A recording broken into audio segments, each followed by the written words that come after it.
Grábalo, no antes, porque si no, va a grabar en blanco, que no estás. Trata de no grabar hasta que no saludes tú. Acá tienes una mancha. Ya. Es eso. Hola, ¿me escuchan? Buenos días. Buenos días. Buenos días, doctor. Buenos días, doctor. Sí se le escucha. Buenos días, ¿me escuchan? ¿Quieres que te vean cara? Buenos días, doctor. Sí se lo Buenos escucha. días, doctor. Sí se le escucha.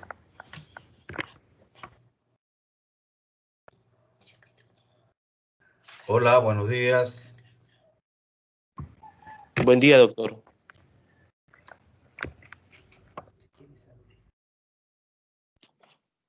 Este es silenciar, ¿no? Sí, silenciar es ese. ¿No me escuchan? Sí se le escucha, doctor. Estás grabando 16 minutos, demasiado. Páralo. Javier, páralo. Estás grabando 16 minutos en va. Buenos ¿Me días. escucha? Buen día, doctor. ¿Me escucha?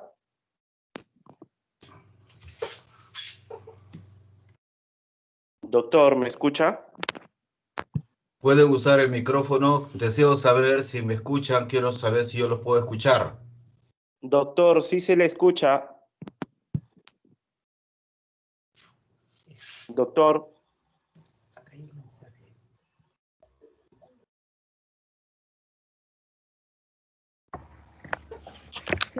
Rayleigh, parece que no te escucha. Sería mejor que lo llames y le digas que sí se le escucha. De repente su micrófono o su audio O está envíale un apagado. mensaje. Escríbele un mensaje, dile que sí Gracias por las sí se le ideas. escucha. Justo estoy timbrándole. Gracias. Muy amables.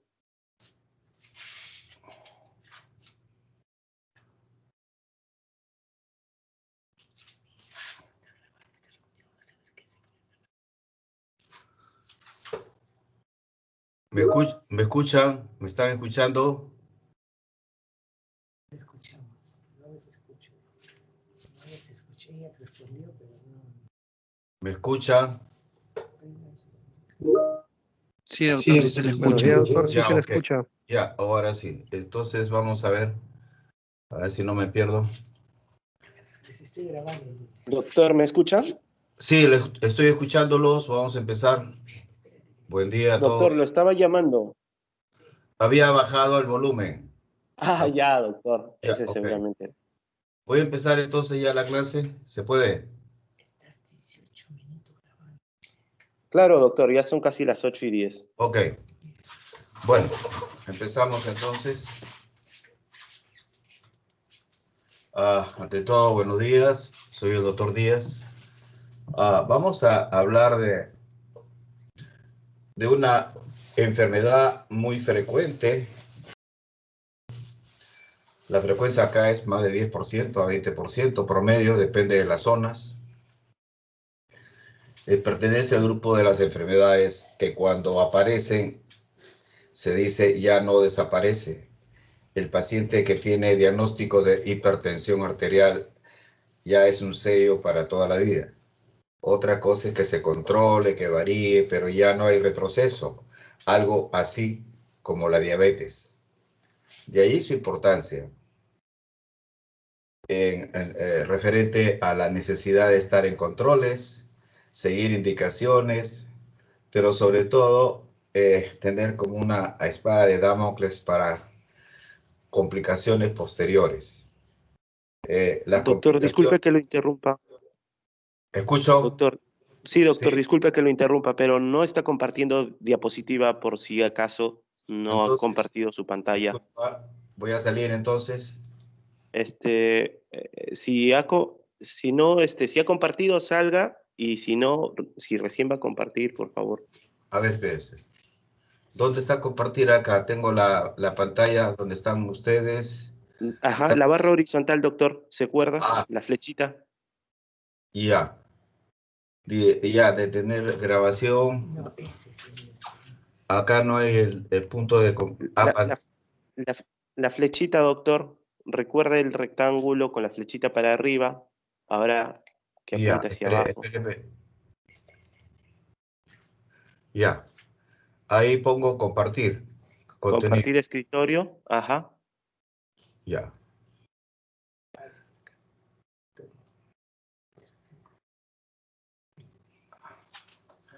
¿Están viendo ustedes eso?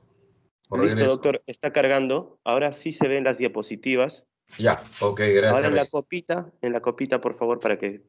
Ajá, exacto, doctor. Ahora sí, ¿está bien? Muy amable, doctor, gracias. Ya, no, gracias a ustedes. Muy bien, gracias.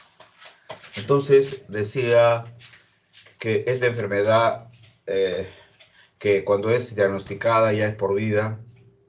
Estoy hablando de la hipertensión arterial primaria o esencial, que es el tema. Entonces, da muchas complicaciones si uno se descuida. Acuérdense que el sistema cardiovascular es un sistema cerrado, de tal manera que si hay un problema en cualquier lado de este sistema, va a complicar al resto. Por lo tanto, va a complicar a la bomba, que es el corazón, va a complicar la estructura del mismo vaso sanguíneo, ¿no? El endotelio, la pared del endotelio, la pared del vaso, y obviamente también pues va a complicar a los tejidos, a los órganos blancos, no solamente por el mecanismo físico de hipertensión vascular, sino que también predispone también es un estado procoagulable, que significa que con facilidad puede hacer trombos. Y de ahí los problemas, sobre todo a nivel de órganos muy sensibles, como es el cerebro, la retina, etc. Riñón. Bueno, vamos a iniciar esto. Encantado que ustedes inmediatamente, si tienen alguna observación o pregunta, con el micrófono, por favor, porque ahora, a partir de ahora, solamente veo la pantalla, no veo a ustedes, pero encantado de recibir alguna pregunta. En general, desde hace unos 20 años para atrás se formó un Joint Committee de Hypertension, dicen los americanos, pero esto ha ido variando cada 3, 5 años y va a seguir variando por N años. Esta es una de las clasificaciones que más me gusta, ¿no? Es reciente, hace un par de años, por la American College of Cardiology, o la Asociación Americana del Corazón, en la que la presión arterial sistólica, la ven ustedes allí, ¿no? Se considera hipertensión arterial si la sistólica está entre 120 y 129, y si la presión arterial diastólica está en 80. O sea, en este caso manda la sistólica. Pero también otra manera de tener definición de hipertensión es tener una presión arterial sistólica 130, 139, o una diastólica entre 80 y 89. Lo que quiere decir que a veces hay pacientes que solamente hacen aumento de la presión diastólica.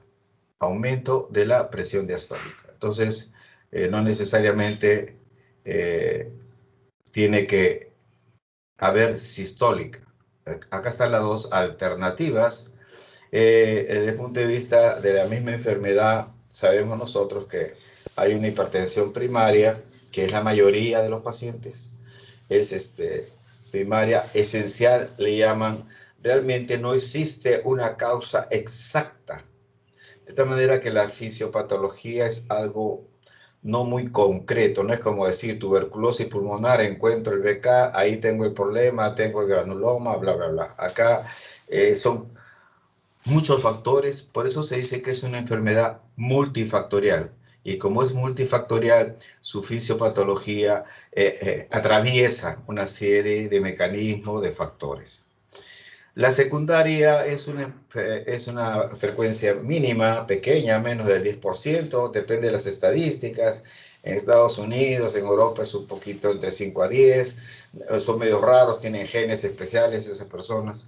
Nosotros somos un poco, entre comillas, fuertes, medio chuscos. Es como el perrito, ¿no? El perrito chusco no se muere, el perro de raza se muere a la primera vacuna. Entonces, tenemos que es una hipertensión secundaria. En este caso, la causa sí es específica. Una de las más frecuentes es la hipertensión asociada a feocromocitoma. Y si ustedes ven feocromocitoma, es uno en 100.000 casos, imagínense, ¿no? Es raro, es infrecuente, pero es. Les cuento una anécdota. Me llamaron un día porque a una persona, entre comillas, importante, se dio el caso donde trabajaba, sufría de hipertensión no más de 1 año o 2 años, me dijo. Esta persona tenía cerca de 58 años. Y bueno, me llamaron porque estaba muy descompensado. Y efectivamente, cuando lo vi, lo primero que me llamó la atención era un paciente inquieto, pálido, sudoroso, incómodo en la cama, la mirada con una mirada ansiosa, de miedo, ¿no? Dolor de cabeza tenía, pero no tanto, decía él. Pero lo que sentía era que el corazón se le salía, entre comillas, o sea, tenía palpitaciones. La presión era, me parece, 210, algo así. La mínima sí estaba a 120 y tantos, a 130. Y bueno, la frecuencia cardíaca estaba bien elevada, quizás 110, era más de 100, pero regular. Y impresionaba la ectoscopía, mirarlo a la persona, pálido, totalmente pálido, no rubicundo, pálido. Igualmente con la piel fría y había sudoración. Como ya había tomado todas las medicinas y ya no había más que darle, porque eso había hecho él, bueno, dije, vamos a llevarlo, a llevarlo al hospital. Y tratando de ir pensando en cuál va a ser el plan de trabajo, era una provincia. Así que mientras lo llevaba al hospital, más o menos se hacía el plan de trabajo, había que tomar un electrocardiograma, abrirle la vía, y como sentía en la sensación de falta de aire y le había escuchado de repente un poco de crépitos basales, y bueno, será un problema que esté iniciando una falla cardíaca, una edema pulmonar leve.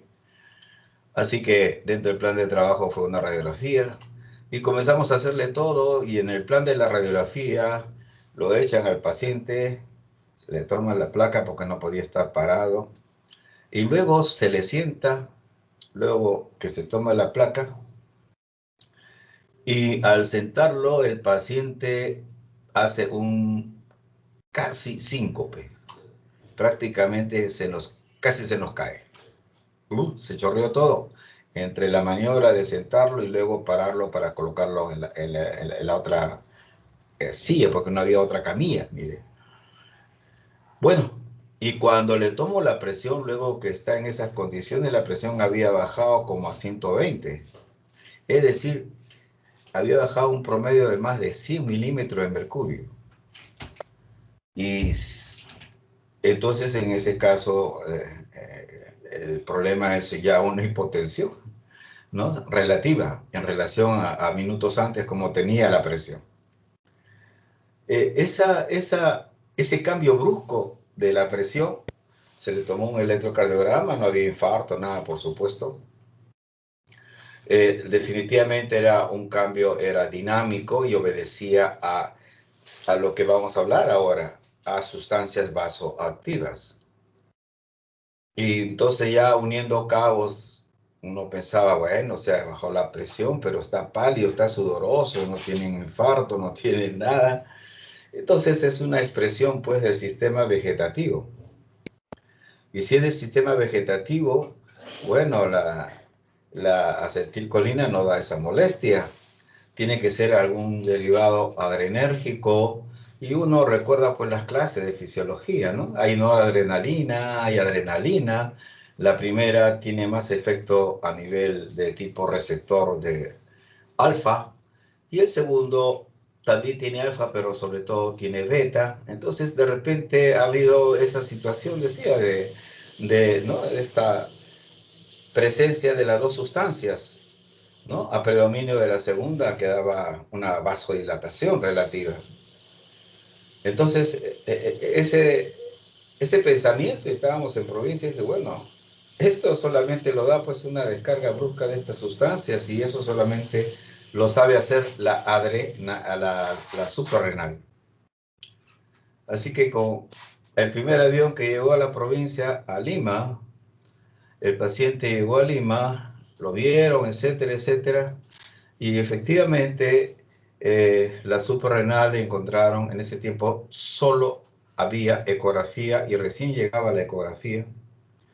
Solo había ecografía y entonces lo que encontraron fue algo que llamaba la atención en el riñón derecho, cerca al hígado, me dijeron.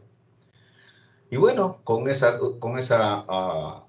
presunción diagnóstica de una tumoración suprarrenal ya lo intervinieron y llegaron al tema que era pues un feocromocitoma. Habré visto 3 o 4 en toda mi vida, no he visto más. Entonces, las secundarias son muy infrecuentes, pero sin embargo, ningún médico puede decir, a mí nunca me va a tocar un paciente con una enfermedad infrecuente, una causa infrecuente. Así que uno tiene que estar preparado para un feocromocitoma. Estamos hablando de hipertensión. Tenemos que estar preparados para un problema de una enfermedad de con doble N, que es el hiperaldosteronismo debido a producción suprarrenal, un adenoma, que son dos de las enfermedades y ya otros problemas de tipo genético, de genes, etc. El síndrome de Liddle, pero eso es secundario y eso se puede hacer posteriormente. Entonces nos vamos a abocar al problema de hipertensión arterial. Como dije, es una enfermedad actualmente multifactorial. Se dice esencial porque realmente nadie pone su mano ahí y esta es la causa exacta de esa enfermedad. Estamos hablando de siglos, se sigue avanzando, se da tratamientos efectivos, la medicina molecular ha avanzado bastante y ahora se puede usar tal sustancia que inhibe tal enzima y al inhibir tal enzima favorece que una sustancia importante permanezca elevada y eso mejora. Todo eso se sabe, pero la causa exacta no. Bueno. Empecemos por lo básico, porque considero que si no sé lo básico, ¿cómo voy a hablar de lo anormal? Ustedes saben que todos los parámetros fisiológicos del ser humano están en una constante homeostasis, o sea, hay factores que pueden elevarlo, otros que lo pueden disminuir, pero los mecanismos de homeostasis para cada parámetro inmediatamente aparecen y mantienen un nivel adecuado, ¿no?, de parámetros, ejemplo, electrolitos, ejemplo, pH, ejemplo, oxígeno, ejemplo, presión arterial.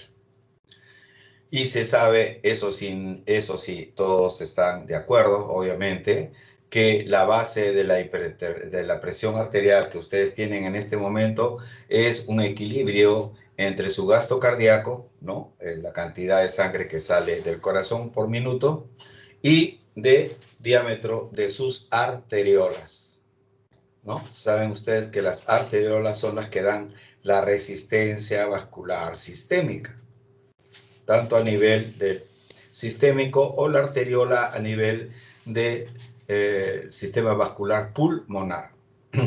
Lo que se dice para el sistémico se dice en el pulmonar. Entonces, en este caso, la presión arterial tiene que ver con la parte sistémica.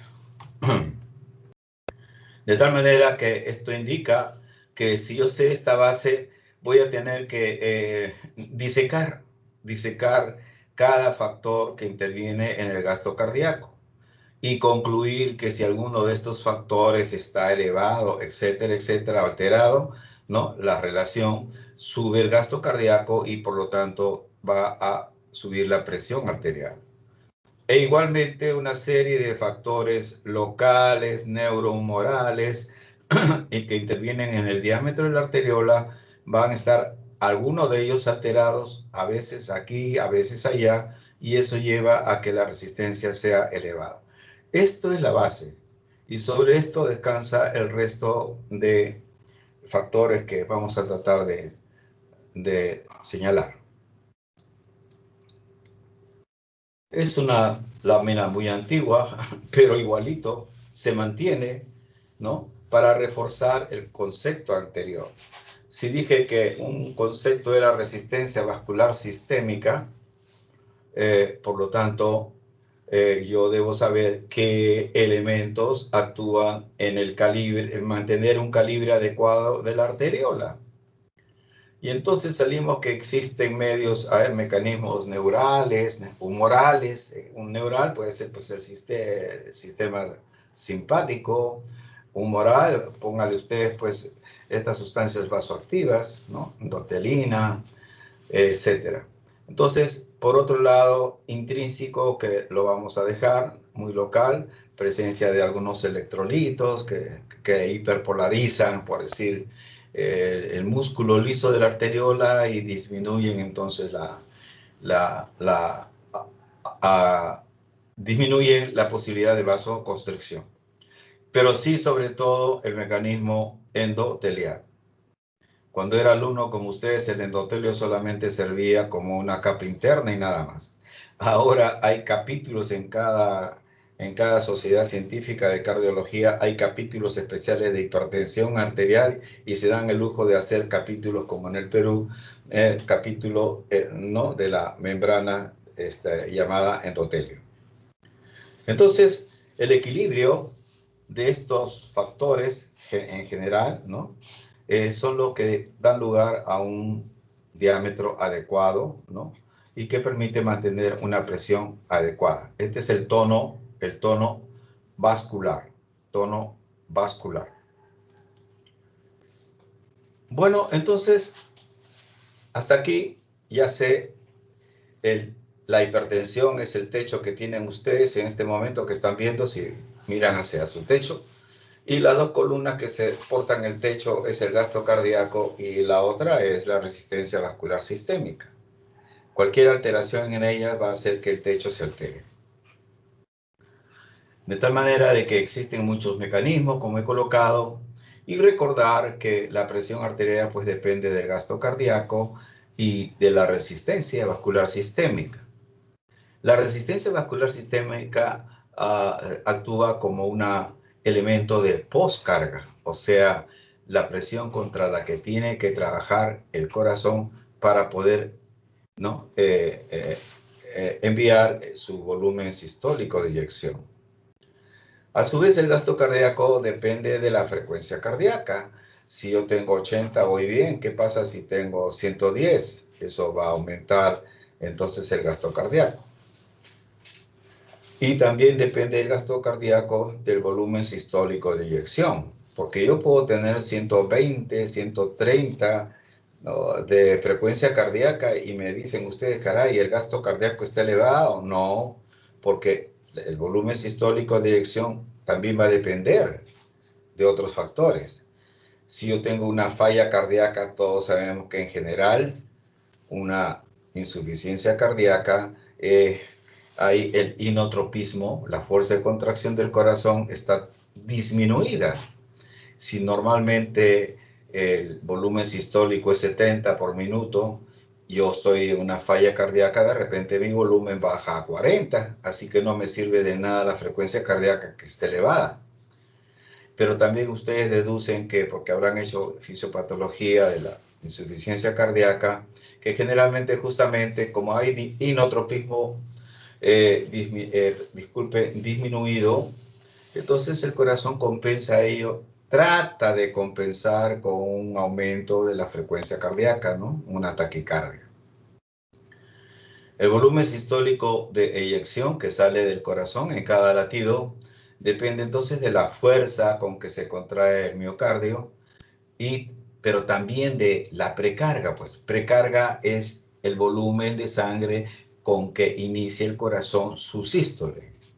Si estoy en una hipovolemia, ahorita una hemorragia, cualquiera, nadie está libre de una hemorragia de esas, imagínense, pues, ¿por qué el paciente se choca, se le baja la presión, aunque haga 110, 120? ¿Por qué no le llega a precarga? Pues hay una hipovolemia.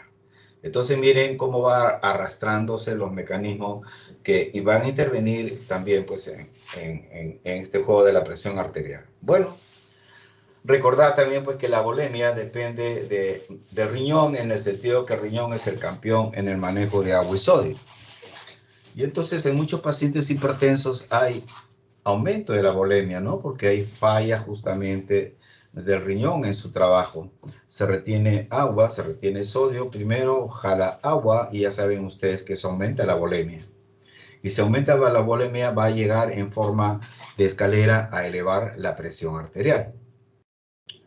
Obviamente, si el inotropismo por sí se eleva, aumenta, ejemplo, le descargo pues adrenérgicos, ¿no? Entonces, igualmente va a influir en el gasto cardíaco y esto en la presión arterial. La lámina anterior les coloqué que existe una serie de factores que van a mantener un promedio del tono arteriolar, vascular, ¿no? Arterial.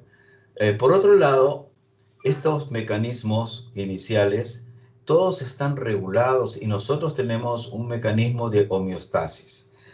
Anatomía. A nivel del bulbo, ¿no? Tronco encefálico tenemos centro vasomotor. Centro vasomotor que es de tipo simpático. Pero, caray, este centro vasomotor simpático recibe constantemente, todo el día, ¿no?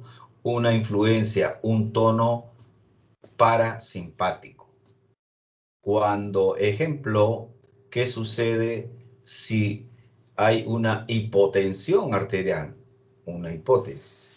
En ese momento, el centro vasomotor, entre comillas, se va a liberar de esta influencia parasimpática porque el vasoreceptor le manda una orden y le dice, ¿sabes qué? Voy a bloquearte parasimpático para que quede libre el centro vasomotor, ¿no? Que se encuentra en el tronco y este cumpla su acción. ¿Cuál es su acción? Estimular, obviamente, el sistema adrenérgico, ¿no? A través de la suprarrenal, etcétera, etcétera, va a los vasos sanguíneos, va al corazón y se mejora la presión arterial. Ustedes recuerdan que el centro, estos receptores de presión, que son vasoreceptores, se encuentran en la periferia, ¿no? Allí reciben principalmente esta comunicación que la presión está alta o está disminuida. Al contrario, si la presión está muy alta, el centro reflejo a través del receptor correspondiente, lo que va a hacer es enviar, ¿no? A través del famoso gloso faríngeo y vago, ¿no? Información con descarga de acetilcolina a ese centro vasomotor, a las neuronas, y las bloquea, las disminuye. Y entonces ese centro deja de producir, entre comillas, ¿no? El estímulo simpático y el paciente puede bajar la presión arterial por efecto ya, ¿no? Contrario a la acetilcolina y hay bradicardia, ¿no? Y hay disminución del tono del inotropismo. Esta lámina también es para mí muy importante porque con eso hacen prácticamente toda la fisiología cardiovascular. Bueno, nunca se dice toda, pero gran parte, la mayoría. Entonces yo les sugiero que esto es lo mínimo, créanme, lo mínimo que debieran tener ustedes como ya llevar el curso de fisiología y con mayor razón cuando hagan la fisiopatología del corazón, fallas cardíacas, todo lo que quieran. La parte superior dice la presión arterial. Y como ven, la presión arterial descansa sobre dos pilares inmediatos, el gasto cardíaco y la resistencia vascular sistémica. Ustedes están viendo los rectángulos rojos que son los que están por debajo, ¿no? Por debajo de cada pilar de los parámetros que vamos a referir, ¿no? Entonces hay componentes tisulares, vasculares, anatómicos. Pero hay un componente abajo, el último rectángulo, en el inferior, un componente neurohumoral. Prácticamente, como ven, este componente neurohumoral prácticamente interviene, ¿no? En casi todos los factores, incluyendo, falta una flecha, en la resistencia vascular sistémica. Muy bien, entonces vamos a tratar de detallar ahora sí, pues, ¿no? Viendo este esquema, qué importante es gasto cardíaco. El gasto cardíaco descansa sobre el volumen de eyección, la frecuencia cardíaca, y a su vez cada uno, como ven, van retrocediendo y al final llegamos al riñón. De tal manera que un problema renal, todo el mundo lo sabe, ¿no? Que un problema renal de manejo de agua y sodio va a producir presión, hipertensión arterial. Miren ustedes. Entonces, estos mecanismos y su interrelación, yo les sugiero que ustedes lo tengan grabado, ¿no? De esa manera o lo tienen de otra manera, pero casi todas son las mismas. Decimos entonces que, número uno, definición, la fisiopatología de la hipertensión, la patogenia, descansa, es multifactorial. Es multifactorial. Y hasta este momento no hay un factor exclusivo, exacto, que explique a todos los hipertensos. Me explico. Todo el mundo sabe que si falla el riñón, bueno, entonces la renina y esas cosas que vamos a ver. Sin embargo, hay grupos de pacientes que son hipertensos con renina normal. Y cuando le dan IECAS para el tratamiento, no les hace de mucho beneficio, ¿no? Entonces, tampoco es, digamos, se acepta a P juntillas, como se dice, se acepta que este sistema renina, angiotensina, aldosterona, que empieza con la renina, es exclusivo y suficiente para explicar la hipertensión arterial. Entonces, existen una serie de factores, ¿no? Ejemplo, la reactividad vascular, ¿no? La sensibilidad aumentada que tienen los receptores a sustancias vasoactivas, o aumento de sustancias neurohumorales, ¿no? Hay personas, ustedes saben que hay personas, por ejemplo, que viven con una frecuencia cardíaca de 80, ahorita ustedes de repente alguno tiene 80, 85, hasta 90, está normal, y el que está a su costado vive con 60 y produce lo mismo. ¿A qué se debe que esta persona vive con 70, 80 y la otra vive con 60? Es el equilibrio que tiene cada persona en relación al sistema simpático y parasimpático. De los dos sistemas, el más importante sí es el sistema simpático, el sistema nervioso autónomo simpático. También otro mecanismo he referido el volumen circulante, ¿no? Es muy importante, acuérdense que eso produce la precarga. El calibre vascular ya hemos referido, la viscosidad de la sangre. Las personas que viven en la altura, que tienen 18 o 20 gramos de hemoglobina, tienen mayor viscosidad y eso va a alterar el flujo sanguíneo y produce respuestas que pueden llevar más fácil a la hipertensión arterial. Bueno, por otro lado también todo el mundo sabe y es cierto que los pacientes que son hipertensos tienen personas que tienen familiares hipertensas, personas que tienen antecedentes familiares, tienen hasta el doble o triple de oportunidad de hacer hipertensión arterial en relación a las personas que no tienen antecedente familiar. La respuesta, pues, es que hay una carga genética, ¿no? Que predispone. Es algo así como la diabetes tipo 2. Quien tiene antecedentes familiares de diabetes tiene muchísima mayor oportunidad de hacer diabetes, ¿no? Y es una persona más sensible al exceso de calorías, etc. En estas personas también esa predisposición los hace, entre otros, a ser más predispuesto al exceso de sal. La sal de por sí en algunos pacientes, quizás más del 50% está relacionada, ¿no? Exceso de sal con hipertensión arterial más factores predisponentes, ¿no? Entonces, cuídense ustedes, la dieta actualmente es una dieta media rara. Bueno, el tono adrenérgico y también últimamente, en los últimos años, que si hay un factor inmunológico, que si hay inflamación. Por ejemplo, la obesidad es una inflamación. Y entonces ahí interviene el sistema inmunológico, si hay inflamación, linfocitos T, y estas citoquinas liberadas por estos linfocitos, el factor de necrosis tumoral alfa, ¿no?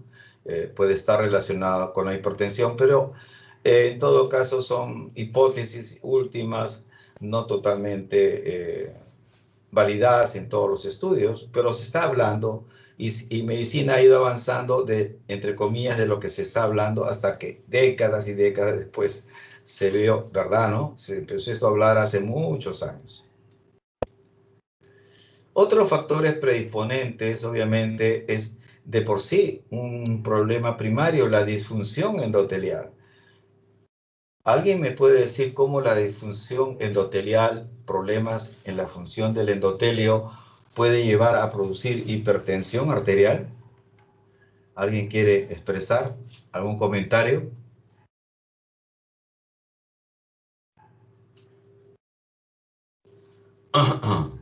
Bueno, queda la pregunta ahí. La disfunción endotelial... Doctor, disculpe. Diga. ¿Qué tal? Buenos días. Bueno, uno de los factores que van a jugar partida en la hipertensión es el tono vascular como la integridad, ¿no? Porque nosotros tenemos bioquímicos o, bueno, químicos que van a hacer que se contraigan, o sea, factores locales que van a hacer que se contraigan o que se relajen los vasos vasculares, ¿no? La vascularización. Entonces, eso puede jugar partida en la hipertensión.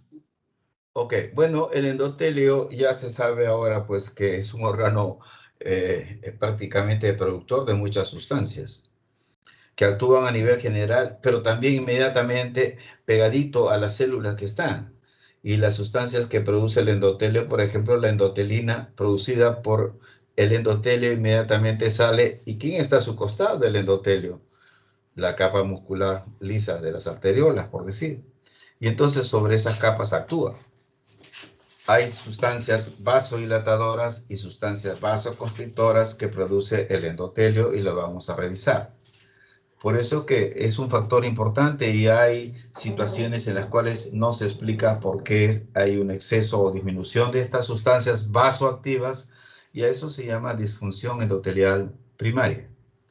Es mucho más frecuente la disfunción endotelial en enfermedades metabólicas, obesidad, diabetes a la cabeza, ¿verdad? Y la misma hipertensión de por sí daña al endotelio. O sea, reverbera, es un círculo, un feedback, ¿no? Uno le fastidia al otro y el otro se levanta y lo fastidia al otro. Entonces, no hay cuándo terminar.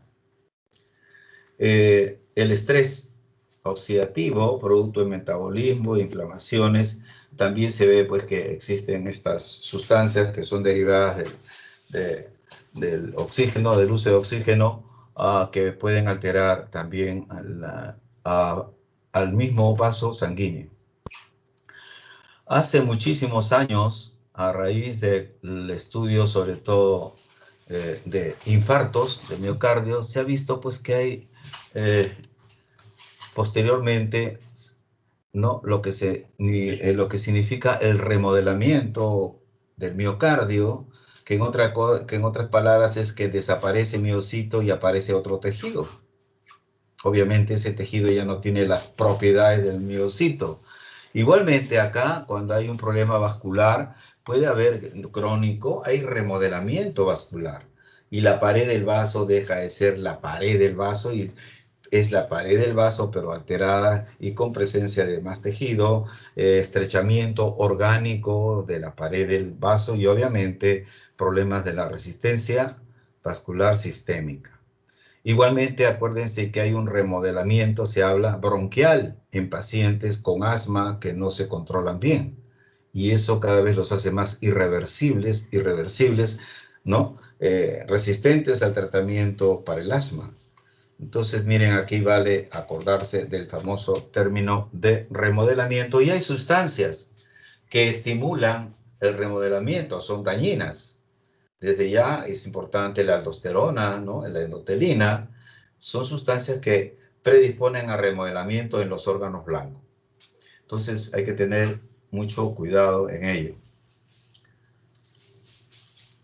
Bueno, entonces llegamos ya a hemos hablado de generalidades y aquí vamos a hablar algo de algunos detalles y tratar de luego explicar la acción en estas sustancias, porque entiéndanme, no existe un mecanismo exacto, pero sí todos juegan un rol importante. ¿Pregunta? ¿Están hablando? Ok. Entonces, vemos en esta lámina al centro la arteriola que da la resistencia vascular sistémica. Y sobre esta arteriola, las 24 horas del día actúan una serie de sustancias. Unas dilatan a la mano izquierda de ustedes y otras producen vasoconstricción, ¿no? El sistema autónomo contribuye con la acetilcolina y por otro lado con adrenérgicos, ya saben, la noradrenalina y la adrenalina, ¿no?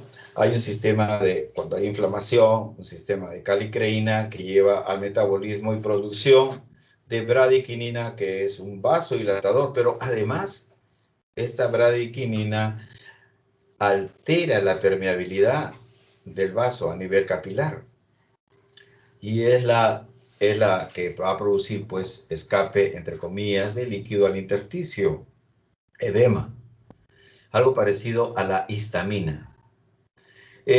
La membrana celular, ya saben que es una capa bilipídica, ¿no?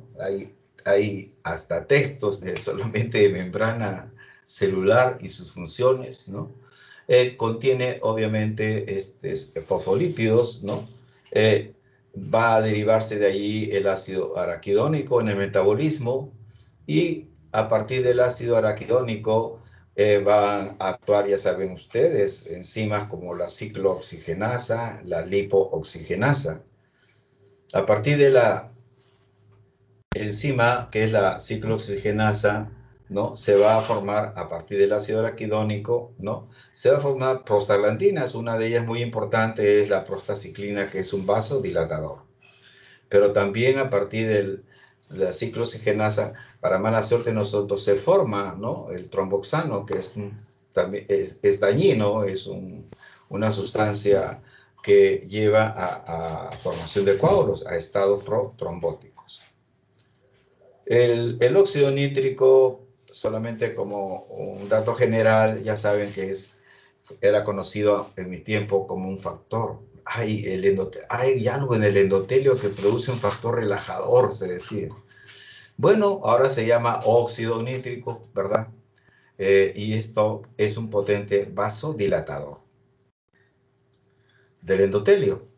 Y cuando el endotelio está enfermito, deja de producir este óxido nítrico y predominan sustancias vasoconstrictoras. La biología, ¿no? Nos ha dado muchas defensas para digamos, controlar ciertas situaciones que hacen daño al organismo. A nivel del corazón, aurículas, ventrículos, ¿no? Hay receptores, ¿no? Que permiten detectar la presión, el volumen que esté aumentado en esa zona y ellos producen inmediatamente el llamado péptido natriurético auricular cerebral también. Y la acción de este péptido natriurético es actuar sobre el riñón. ¿Y qué produce? Su nombre lo dice, pues una diuresis aumentada de sodio porque bloquea los canales de reabsorción de sodio. Y si eliminamos sodio, ya saben que eliminamos agua. De tal manera que el péptido lo que hace es disminuye volemia. Si disminuye volemia, dice, entonces mi aurícula y mi ventrículo están sometidos a menos presión. Inteligente. Actualmente es lo último, hace menos de 10 años, ya existe una sustancia en el mercado que favorece que aumente, que se mantenga aumentado el nivel de péptido natriurético auricular y se usa en pacientes con falla cardíaca. Desde el punto de vista de vasoconstrictores, ¿no? De vasoconstrictores, estamos con, bueno, a la cabeza la noradrenalina, la adrenalina, ¿verdad? Se usan en casos sobre todo de shock. La endotelina es un potente vasoconstrictor. Antiguamente se vio que había una hormona producida por el hipotálamo que actuaba en los vasos sanguíneos, ¿no? Y se le llamó vasopresina. Pero y posteriormente se vio porque esta vasopresina también tenía efectos donde a nivel de la reabsorción de agua en el riñón y actualmente es la famosa hormona antidiurética que tiene receptores en los vasos sanguíneos y también en el riñón y en todas partes, en todos lugares donde se maneja líquido. Muy bien, pues la vasopresina es un potente vasoconstrictor, ¿no? Y aún se sigue usando. En algunas ocasiones, cuando ya la adrenalina no está contraindicada por otras cosas, usan vasopresina, ¿no?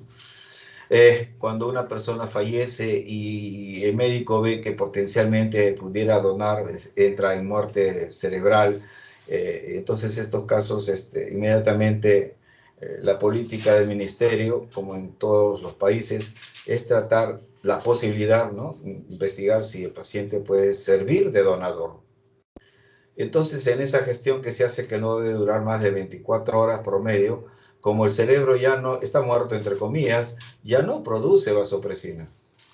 Y por lo tanto, la persona, el que fallece y si lo mantiene a través de aparatos, con la respiración, la presión, etc., estas personas entonces tienen, como no tienen hormona antidiurética, orinan 10, 15, 20 litros en 24 horas. Eso altera la hemodinamia. En conclusión, lo que quiero decir, paciente que potencialmente es donador, a ese paciente se le mantiene con vasopresina. El riñón, ¿no? Un órgano muy importante, tiene en su anatomía estructuras especiales que le permiten detectar presión, sodio, volumen. Ese es el sistema renina-angiotensina-aldosterona que vamos a ver. Pero actualmente sí se sabe pues que también existe un sistema, el mismo, local. O sea, son los pacientes que no tienen renina en sangre elevada, pero que sí producen renina y que localmente actúan, ¿no? En una forma paracrina, epicrina. Bueno, el calcio ya sin comentarios. Y esta lámina igualmente permite ya referir que existe la pared. Y la mano izquierda está un corte de la pared de una arteriola, por decir, ¿no? Que tiene de afuera adentro la serosa, que es la adventicia, por donde le llegan los vasos, los famosos vasos vasorum. Y hacia adentro está el epitelio, la íntima, como nos enseñaban antiguamente. En medio tiene la capa lisa, ¿no? Muscular. Y vean ustedes que tiene, pues, este músculo tiene receptores para sustancias vasoactivas, ¿no? Vean ustedes, tiene receptores, obviamente, para sistema simpático, ya saben que tienen alfa y tienen beta, y tiene receptores para el óxido nítrico, etcétera, etcétera. Endotelina, prostaglandina. Y en la sangre circulan otras sustancias que van a actuar y que pueden tener algún efecto positivo o negativo en la constricción de la arteriola.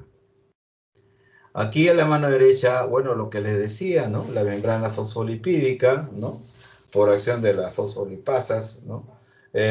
Entonces lo que tenemos es un ácido araquidónico y se avanzó tanto, se descubrió la ciclooxigenasa y más aún, se descubrió que la aspirina, ¿no? La humilde aspirina y los antiinflamatorios tenían efectos de inhibir a esta ciclooxigenasa. Y actualmente existen protocolos en los cuales se usa aspirina como una prevención secundaria de problemas cardiovasculares. La dosis es mínima. Antiguamente se usaba aspirina para su efecto analgésico, antiinflamatorio, pero era 1 gramo o 2 gramos, hacía, entre comillas, hueco en el estómago. Ya no se usa eso. Muy bien, y entonces con esta ciclooxigenasa, ¿no? Se va a producir, como ven ustedes, prostaglandina, que es la prostaciclina, principalmente, la que vamos a ver, pero una sustancia no muy buena que procede de las plaquetas y que es el tromboxano. Igualmente, a nivel de la acción de la lipoxigenasa, ven ustedes que se produce leucotrienos, ¿no? Que intervienen, ¿no? A nivel producido por los leucocitos. Bueno, entonces se va a desarrollar esto y aplicarlo en la fisiopatología correspondiente. Se ha visto también, sí se ha avanzado, no se vio antes, ¿no? En grandes estudios de poblaciones, que los pacientes jóvenes, así como ustedes, prehipertensos, ¿no?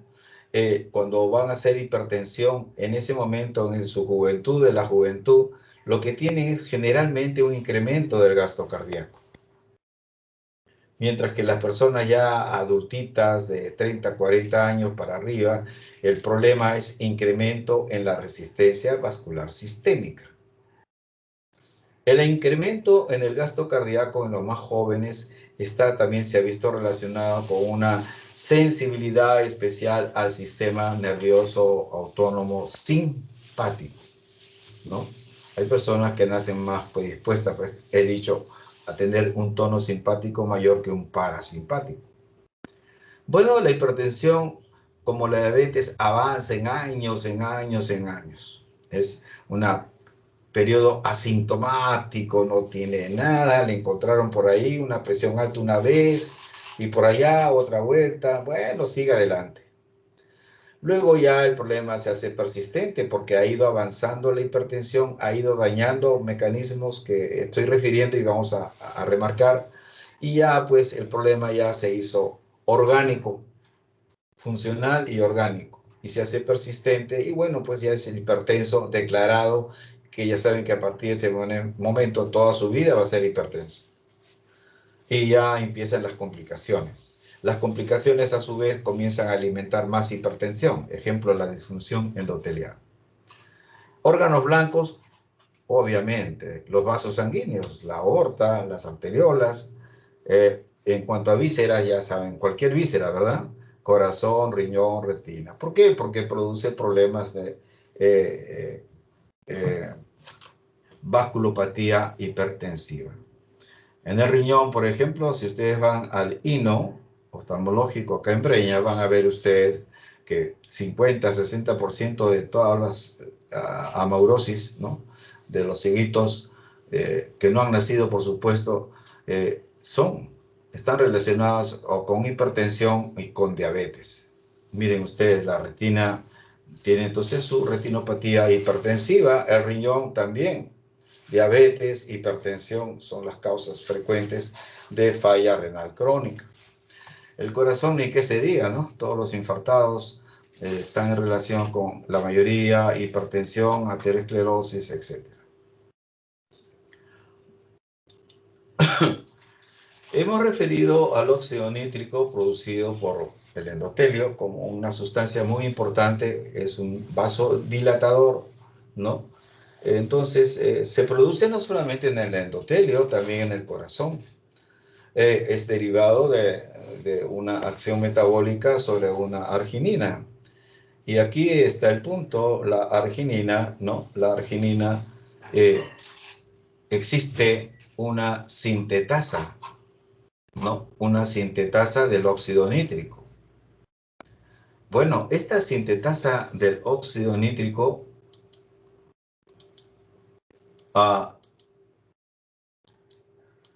es la que permite pues que la arginina se convierta en óxido nítrico e inmediatamente, como ven ustedes en la mano derecha del endotelio, sale e inmediatamente pues le toca la puerta al vecino, que es el músculo liso del vaso sanguíneo, y actúa por señalización, acuérdense, ¿no? El famoso receptor serpentín, proteína G, y se libera un segundo mensajero, en este caso con el óxido nítrico, que es el guanosin monofosfato.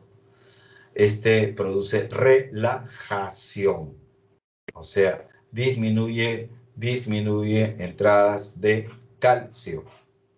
Y entonces cumple con su acción de vasodilatador, pero no solamente el óxido nítrico, vean, actúa, ¿no?, sobre esta músculo liso, sino que además inhibe, ¿no? Se ha visto que disminuye la adhesión plaquetaria de leucocitos, ¿no? Disminuye la hiperplasia del músculo liso, o sea, va en contra de la remodelación, que eso es dañino. Bueno, entonces es una sustancia muy importante. Lo triste del caso que es cuando hay alteración en la función de esta endotelio, entonces el óxido nítrico disminuye. y lo deja, como se dice, huérfano de un buen vasodilatador a todo el sistema vascular. Obviamente predispone a hipertensión y a otros problemas, a coagulación, estado procoagulable.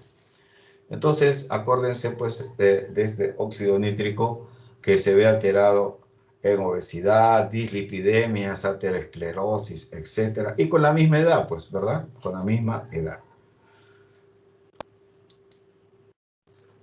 Este óxido nítrico ya referido, ¿no? Actúa sobre proteína G y esto transforma al guanosin trifosfato, etc. Y segundo mensajero, y este segundo mensajero disminuye calcio en el músculo liso. Pero no solamente eso, porque altera este guanosin monofosfato, ¿no? Abre canales de potasio, se pierde potasio, y entonces la célula se hiperpolariza. Estoy hablando del músculo liso. Y si la célula del músculo liso se hiperpolariza, acuérdense ustedes, pues, ¿no? Es más difícil que se contraiga, ¿no? Entonces, va a producir miorelajación. Igualmente, este guanosin monofosfato cíclico producido por el óxido nítrico interviene como un efecto antiagregante y antiplaquetario. Otro elemento importante endotelial es la endotelina. Es la diferencia con el óxido nítrico, que aquí el segundo mensajero es un inositol trifosfato. La proteína G activa y se produce inositol trifosfato, y este inositol trifosfato, al contrario del óxido nítrico, lo que hace es aumentar el calcio en el músculo liso, y por lo tanto, si hay calcio, va a haber contracción. Así de fácil. Entonces libera calcio del citosol y llega pues a las proteínas contráctiles. Aparte de ello, o funciones de la endotelina, como ven ustedes, las funciones de la endotelina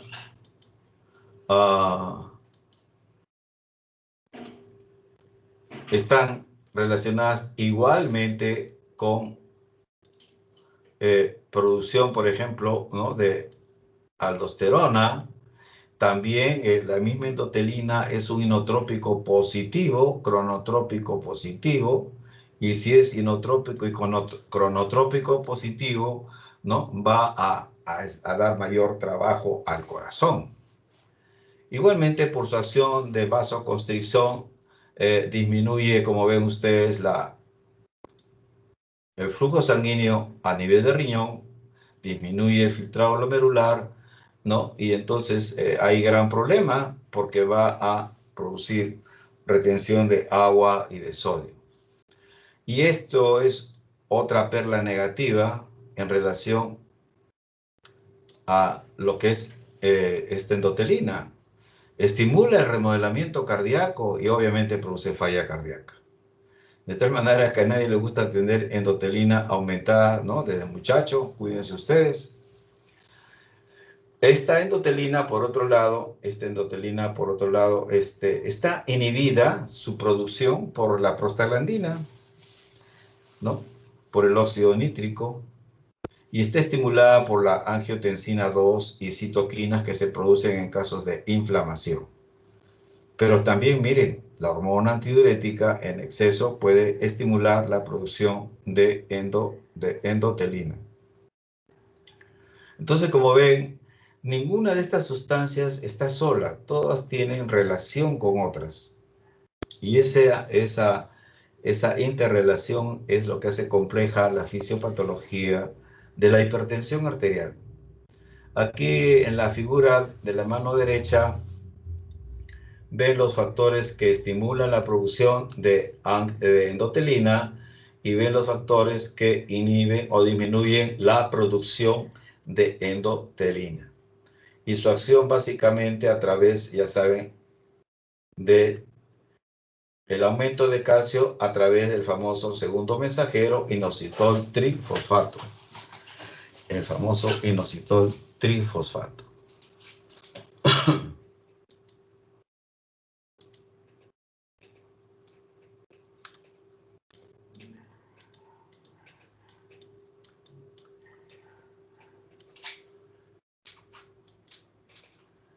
Otra lámina que complementa a la anterior, ¿no? Porque la otra ha sido general.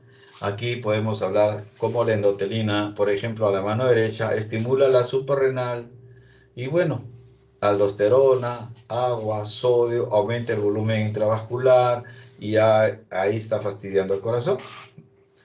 Segundo, la misma endotelina en el riñón disminuye el filtrado glomerular, retención de agua, o sea, llueve sobre mojado.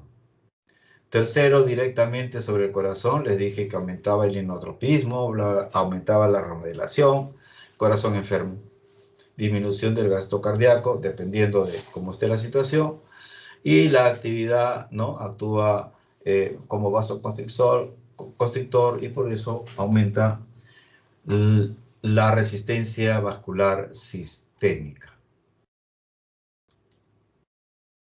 De esta lámina solamente remarcar la parte de abajo, he puesto una llave, remarcando que la endotelina pues tiene expresión genética, produce mitogénesis, produce contracción y eso es malo.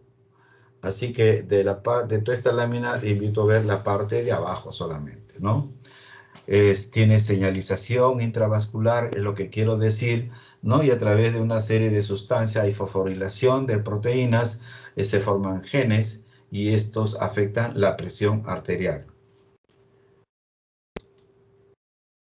Bueno, dijimos que la prostaglandina procedente del metabolismo del ácido araquidónico a partir de la ciclooxigenasa, ¿no? El endotelio produce una hermosa sustancia vasodilatadora que es la prostaciclina.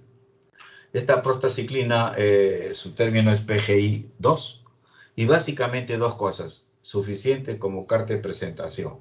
Es un vasodilatador, disminuye también la adhesividad plaquetaria, por lo tanto, entre comillas, disminuye la posibilidad de coágulos. Disminuye, no evita. ¿Ok? Entonces hay que tener en cuenta ello, sobre todo cuando usamos algunos AINES, ¿no? De largo tiempo, etc.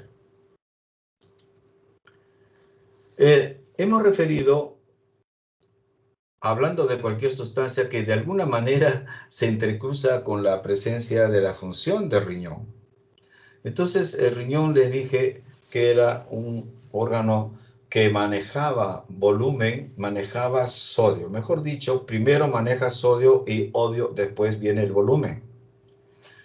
De tal manera que, ¿en qué momento se activan estos mecanismos, ¿no? Funcionales, orgánicos? Ese sistema, al aparato yuxtaglomerular. Acuérdense que este aparato yuxtaglomerular tiene células, las células yuxtaglomerulares, y tiene la mácula densa como órgano receptor, ¿no? La mácula densa, órgano receptor a nivel del tubo contorneado distal, y luego las células yuxtaglomerulares, ¿no? En las inmediaciones de la arteriola aferente. Bueno, la idea es que cuando disminuye el volumen o llegada de sodio a esta mácula densa, tubo contorneado distal, se activa, ¿no? Este receptor, esta mácula, y inicia la acción respecto a producción de renina y toda la cascada con el objetivo de mejorar la presión arterial, retener sodio, retener agua y que le llegue a esta zona de riñón, le llegue el sodio y volumen adecuado. Ese es el punto. Entonces, así funciona este sistema, ¿no?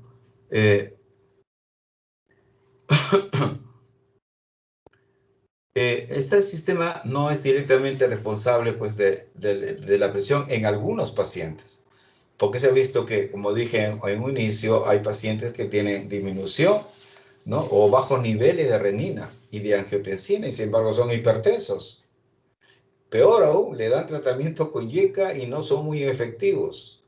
Y de ahí salió investigaciones posteriores y realmente se ha comprobado que existe un sistema renina, angiotensina, aldosterona localizado en el cual la producción de renina no pasa pues a la sangre. Sale de la célula e inmediatamente en forma paracrina va de frente al músculo, al órgano blanco, en este caso es la pared de los vasos sanguíneos. Entonces, eso explica por qué hay hipertensos con una renina en límites normales.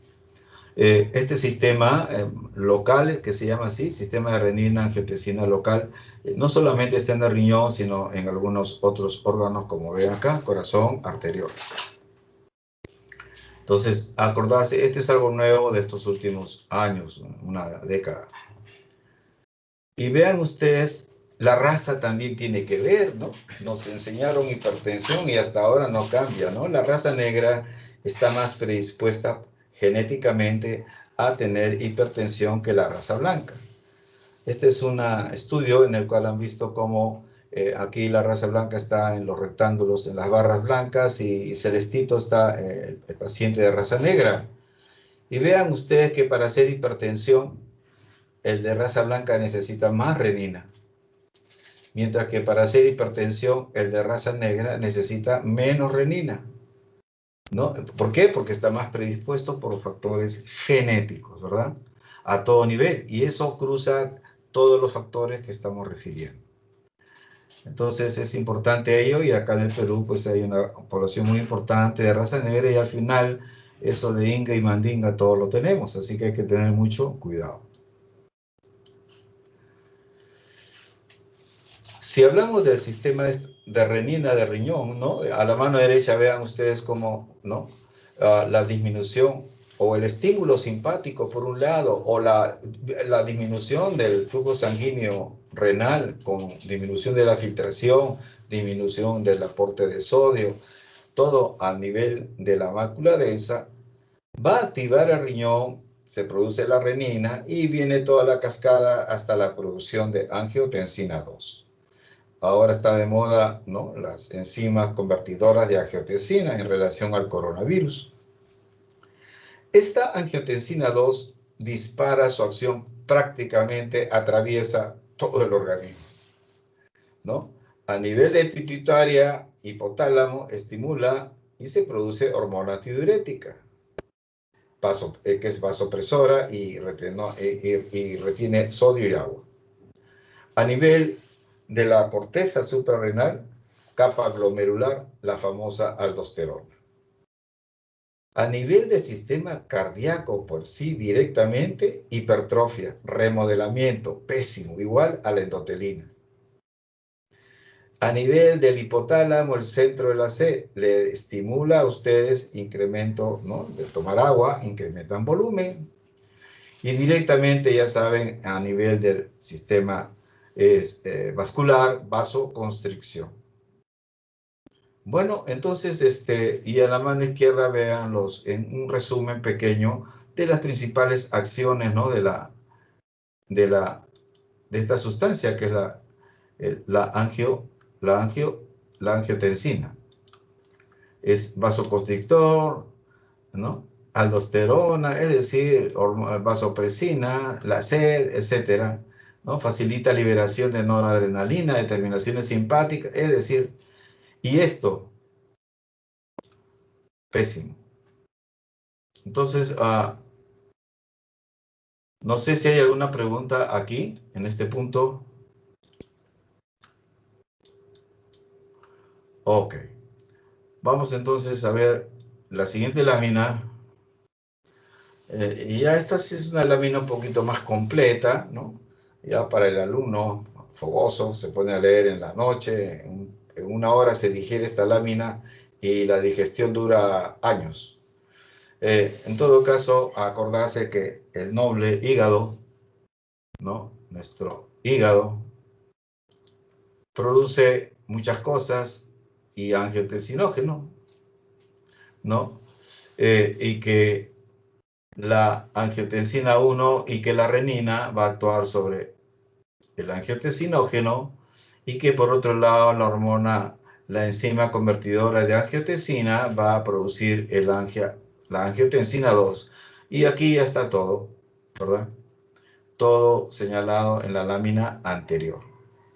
En medicinas, entre otras cosas, puedo decirles que se hace más fácil la comprensión cuando uno lee algo y hace su esquema, hace sus dibujos. Puede copiar el dibujo ajeno, no hay problema, pero que lo haga. Al hacerlo ya está haciendo más sinapsis para la memoria. Bueno, entonces localmente se ha hablado en estos últimos años, ¿no? Este sistema renina local que tiene una acción paracrina, y eso explica por qué pacientes hipertensos tienen una renina en sangre aparentemente en límites normales. Es que existe un sistema local, hemos explicado, y este sistema local, ¿no? Acá están hablando de, actúa directamente sobre el vaso sanguíneo, ¿correcto? Entonces, sale la sustancia del endotelio e inmediatamente no necesita ir a la sangre, al intersticio, mira a su vecino que se llama músculo liso y sobre él actúa. Ese es el punto. Bueno, la hormona antidiurética es muy importante en este caso por sus dos acciones, a nivel vascular y a nivel sistémico en relación al manejo, la resorción de sodio y de agua. Resorción de agua a nivel del tubo torneado, del tubo colector. Existen sustancias que estimulan la producción de hormona antidiurética. Todos sabemos que si estamos deshidratados, ¿no? Y con hiperosmolaridad, esto lleva a una secreción de hormona antidiurética, ¿verdad? Igualmente, la angiotensina 2 estimula y por otro lado hay un estímulo vegetativo simpático. Entonces, y por otro lado, directamente la vasopresina, insisto, es un vasoconstrictor muy, muy, muy, muy potente.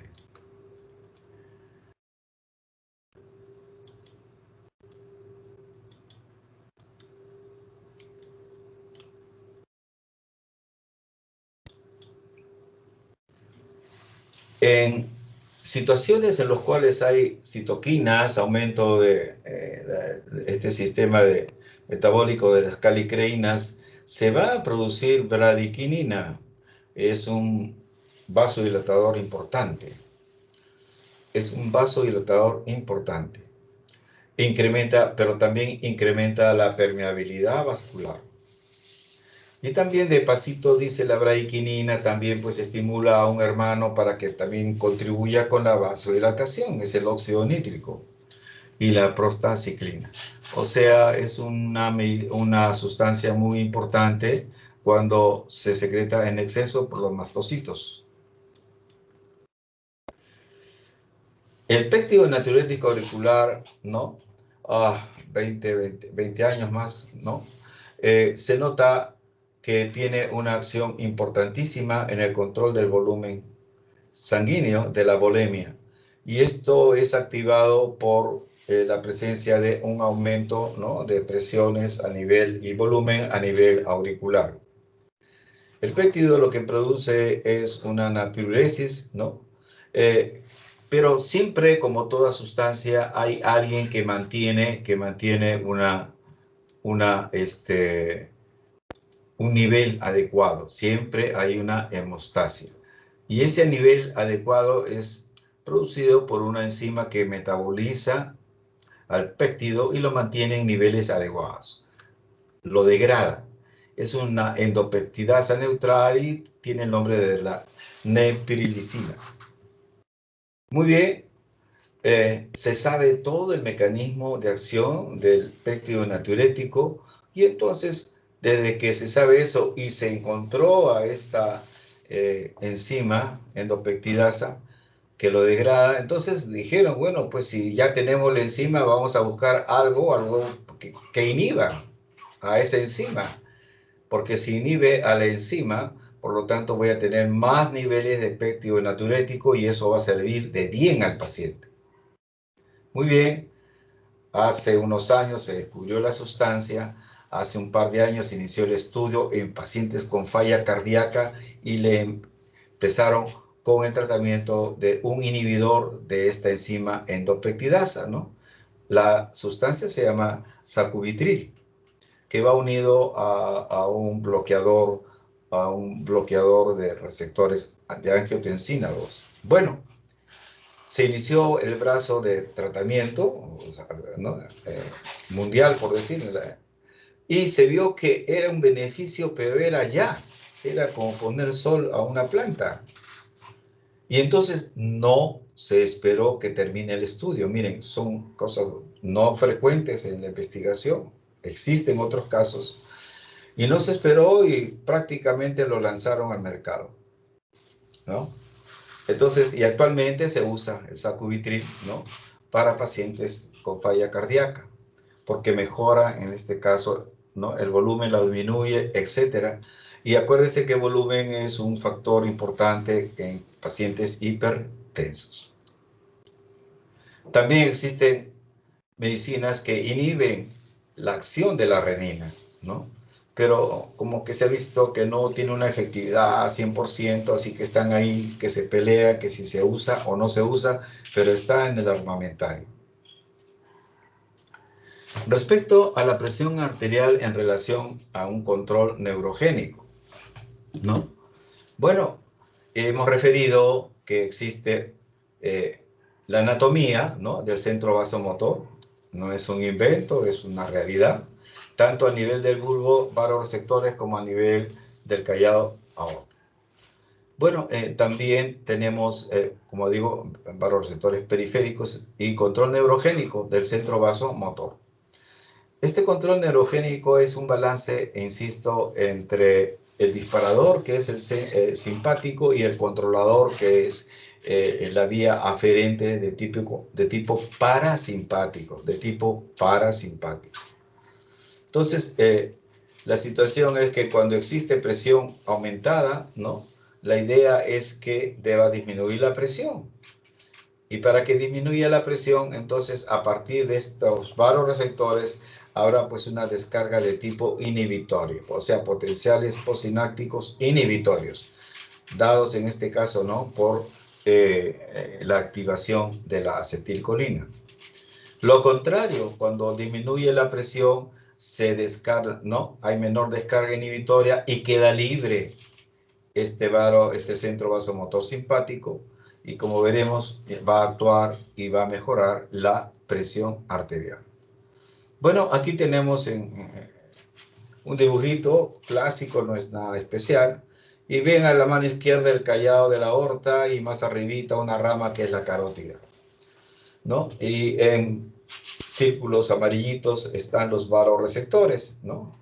Carotídeos y en el callado de la aorta. Y además vemos que del callado de la aorta se va a comunicar con el tronco encefálico, que está en estos óvalos de color medios amarillos, ¿no? El vago, y de la carótida el glosofaringio. En todo caso, vean ustedes que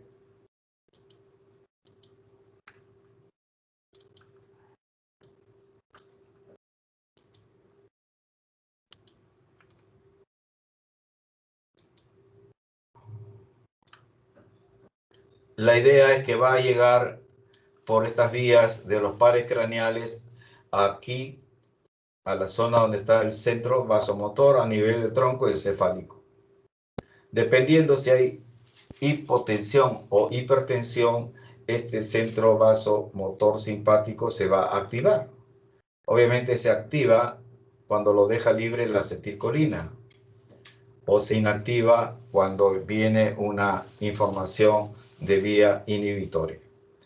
Cuando ya se activa el centro vasosimpático, pues va a actuar, va a bajar obviamente a la médula, y de ahí sale al famoso, ¿se acuerdan ustedes, no? La asta lateral, las astas laterales a nivel dorsales, y de ahí sale pues las fibras correspondientes que van a los órganos, a la suprarrenal, ¿no? Y produce lo que tiene que producir. Va a producirse también a nivel del vaso sanguíneo y a nivel del corazón. De tal manera que en este caso, cuando se trata de hipertensión, lo que se va a producir es una bradicardia y una vasodilatación.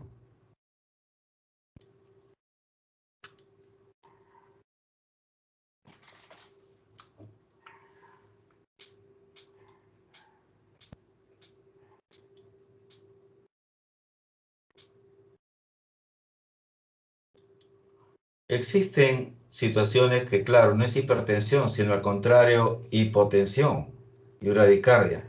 El seno carotidio, ya saben que ustedes lo tenemos en la carótida. Hay personas que nacen, para mala suerte, muy sensibles con el seno carotidio, ¿no? Y entonces a veces los varones, sobre todo, en un tiempo en que usábamos casi obligatorio, era parte de la moda de toda la vida usar corbata. Y algunas personas llegaban, me acuerdo cuando era alumno, llegó uno a la asistencia pública, y aprendí ahí esto del seno carotidio.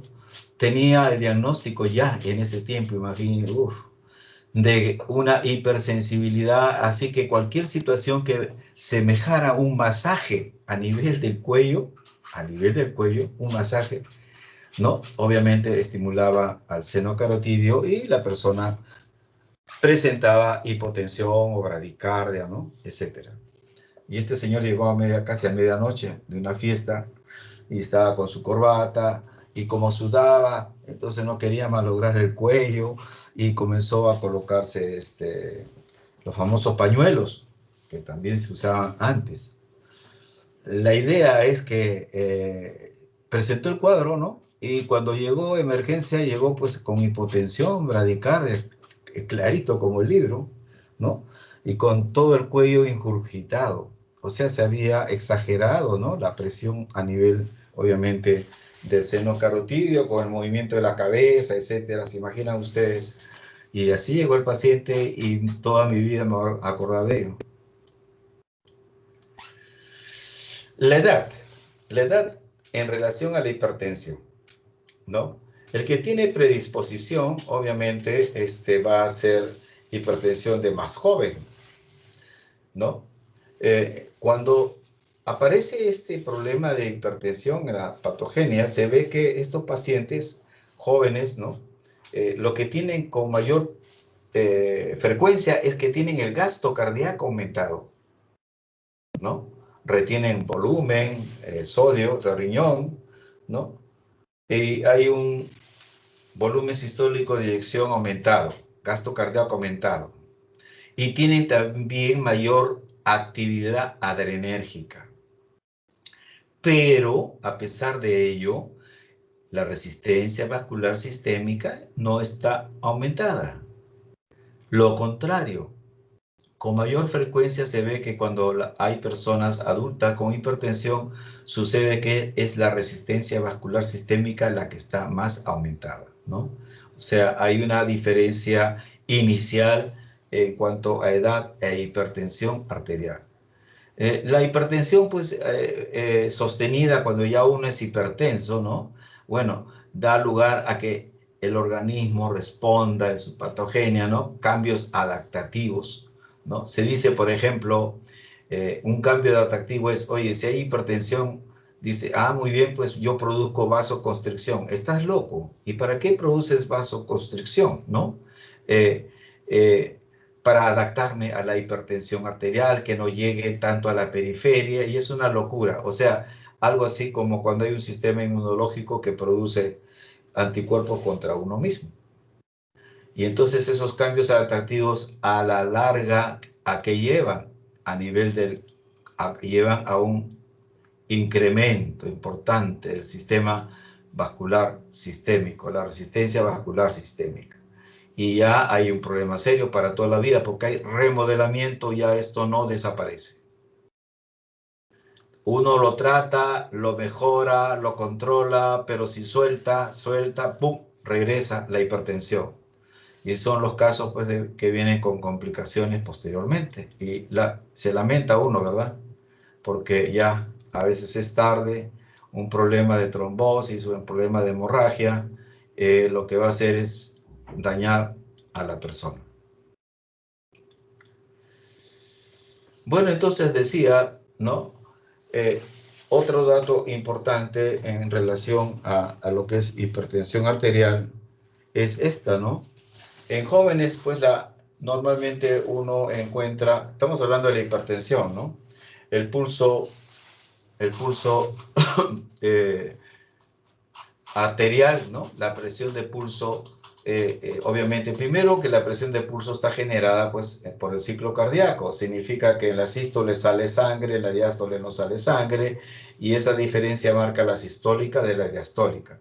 La diferencia de ambas se llama presión de pulso a nivel del pulso radial periférico, del pulso arterial periférico. Muy bien. Entonces, este pulso es bajo, ¿no? Y aparece generalmente al terminar la sístole, ¿no? Acuérdese, si el resojito está saliendo a los 70 centímetros de sangre, está dilatando en ese momento a la arteria aorta, que es elástica totalmente, ¿no? Que amortigua la salida de la presión de esos 70 centímetros cúbicos, ¿no? Entonces, el hecho de que se eleve la presión de pulso, eso va a mejorar la perfusión coronaria. Acuérdense que las coronarias prácticamente casi están en el nacimiento de la aorta.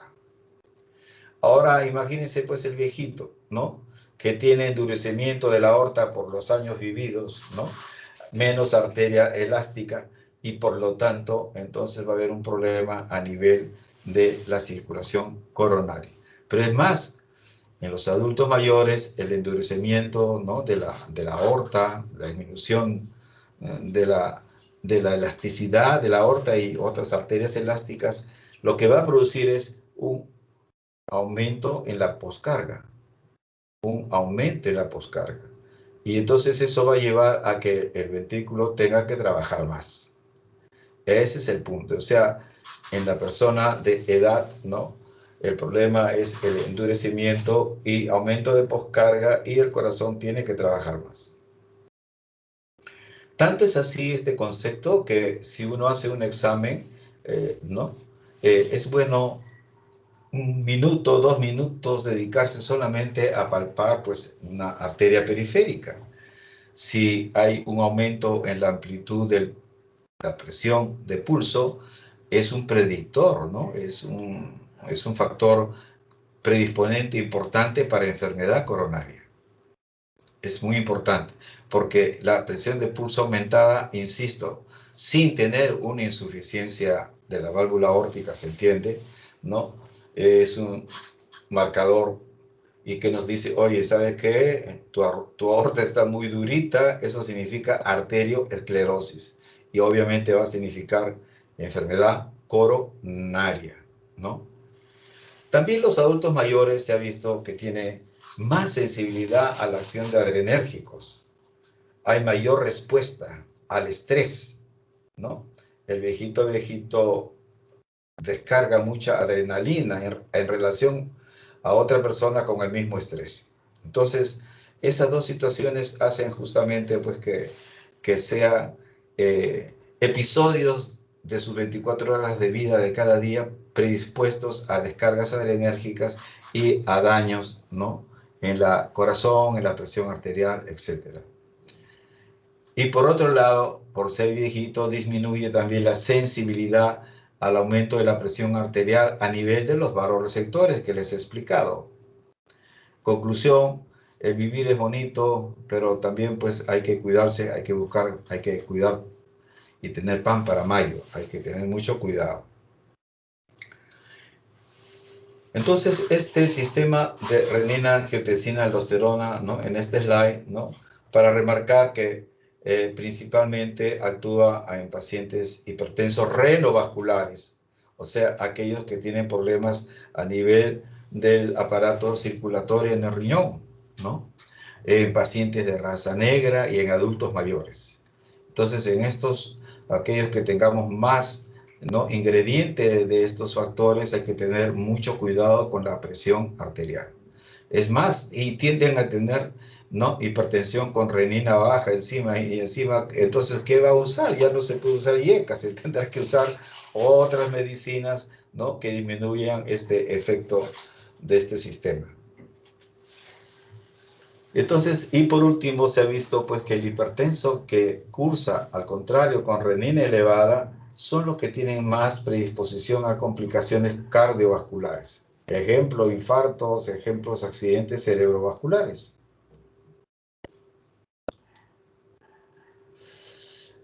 La vida es un estrés desde que nacemos, lloramos, nos asustamos, ¿no?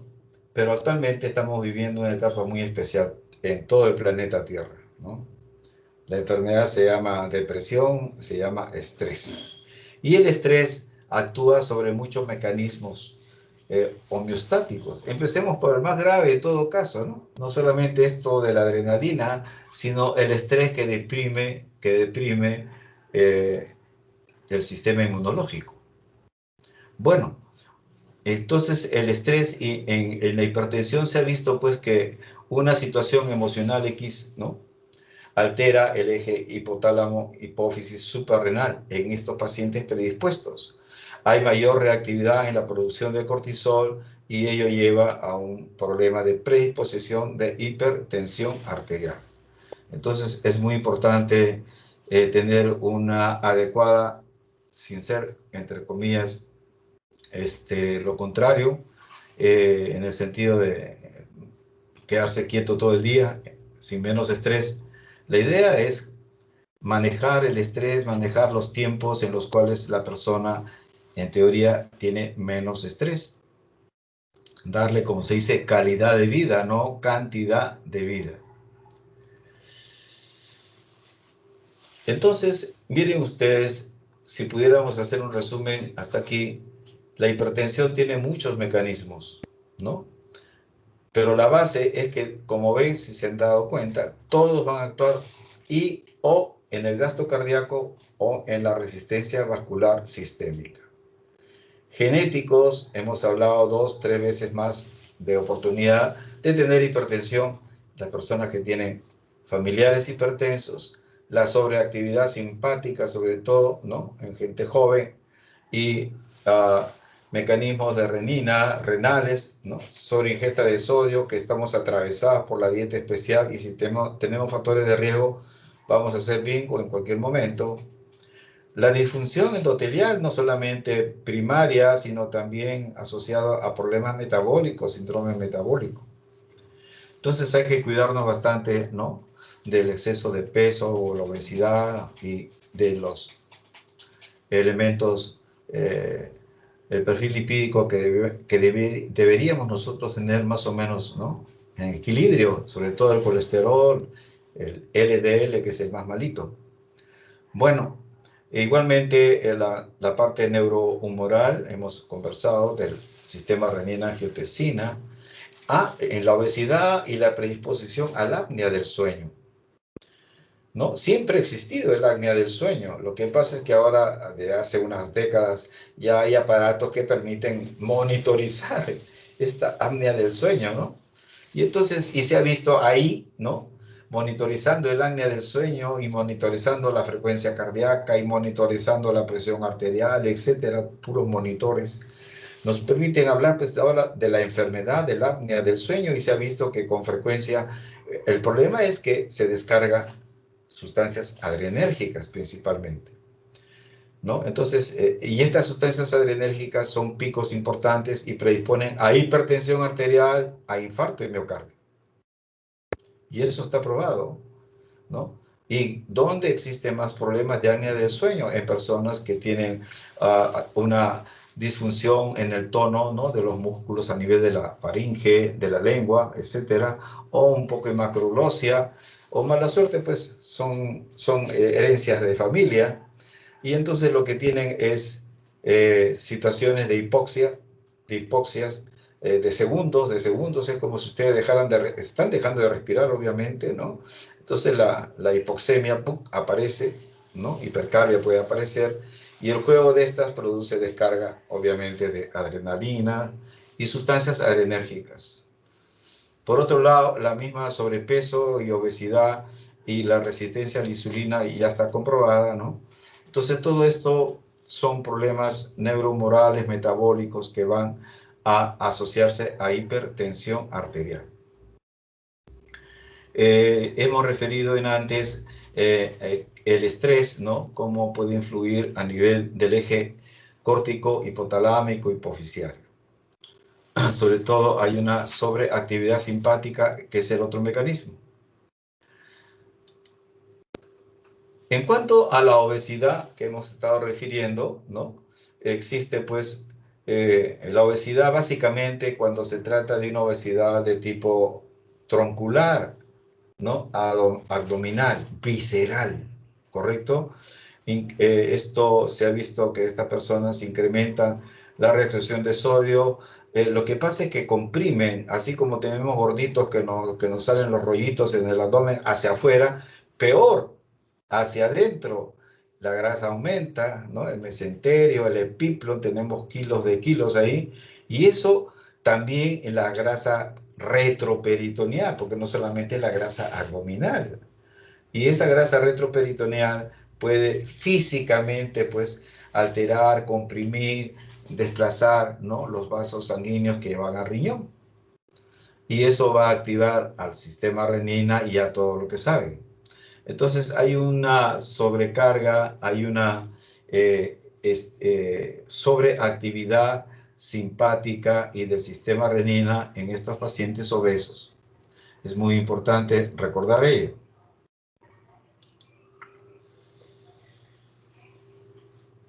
Bueno, ya esta lámina la hemos, creo, referido, gasto cardíaco, resistencia, ¿no? Y esta resistencia vale la pena remarcar que son las pequeñas arteriolas, músculo liso, con bastante músculo liso, los que actúan, ¿no? Regulando la resistencia que hemos referido. Obviamente, contracción dependiente de calcio. Pero una contracción sostenida, constante, un aumento de esta resistencia va a llevar ya a un remodelamiento que lo coloque en rojo, que es cambios estructurales en la misma pared. Entonces, de algo fisiológico pasa a algo orgánico, ya eso es irreversible, ¿no? Y deriva a una constante e irreversible aumento de este factor importante.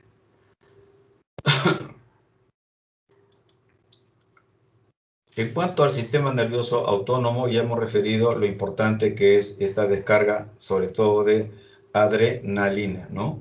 La homeostasis entre la adrenalina y la acetilcolina se pierde, favorece a la adrenalina, y entonces descargamos más adrenalina en reposo y aún, peor aún, en situaciones de estrés físico o psicológico, ¿no?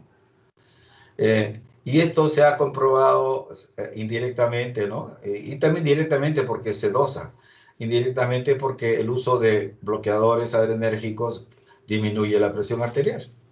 Y obviamente disminuye la presión arterial porque disminuye la acción de este sistema adrenérgico. Así que por los dos lados está probado eso. Bueno, esta lámina solamente para recordarles cómo es básicamente una estructura anatómica, ¿no? A nivel del sistema nervioso central, en la médula espinal y los nervios que llevan la información a los principales órganos. No solamente son estos, sino es todo el cuerpo, ¿no? Pero estos relacionados principalmente con el manejo de la presión arterial, vaso sanguíneo, riñón, suprarrenal, corazón. ¿Ya qué más quiere uno? Suficiente. Referimos que la alteración del endotelio, la enfermedad del endotelio es la que va a alterar el equilibrio entre sustancias que producen vasoconstrictoras y vasodilatadoras, ¿correcto? Entonces, y esto puede ser irreversible cuando ya hay un daño constante morfológico de la pared del vaso sanguíneo, ya no hay nada que hacer. Entonces, esta situación en la cual hay remodelamiento, etcétera, hace pues que ya las personas toda su vida tengan que usar medicinas. Y les va bien hasta cierto punto, otra vez se dejan y vuelve porque se creen que ya están sanos y vienen las complicaciones. Entonces no nos engañemos, tenemos etiqueta de hipertensión y vamos a tener que usar tratamiento de cualquier tipo toda la vida. Tienen que cuidarnos. Al haber disfunción del endotelio, comprenderán, aparece el estado protrombótico. Y miren ustedes, en el estado protrombótico, en la hipertensión, la mayoría de los casos de infarto de miocardio o accidentes cerebrovasculares no son tanto hemorrágicos, sino se deben a la presencia de trombos. O sea, está bien ligado la hipertensión también a este estado protrombótico.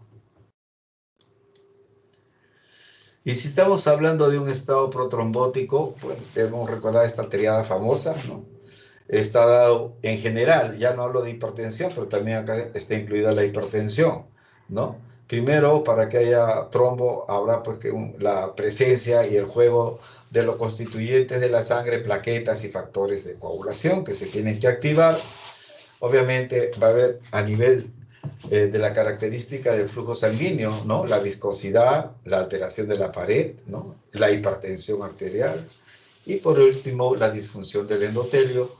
Y todo ello nos lleva a un estado protrombótico. Antiguamente, ¿no? Muchas décadas atrás, las personas morían más por hemorragia. Ahora, más de 40 años, se han invertido los papeles. La gente muere más por estados protrombóticos que por hemorragias. Así está la situación. También se ha visto cómo se ha estudiado, ¿no? Estos pacientes jóvenes hipertensos esenciales a los cuales se ha descartado estas cosas raras de hipertensión y se ve en su historial, ¿no? Por ejemplo, entonces, existe un factor genético definitivamente, ¿verdad?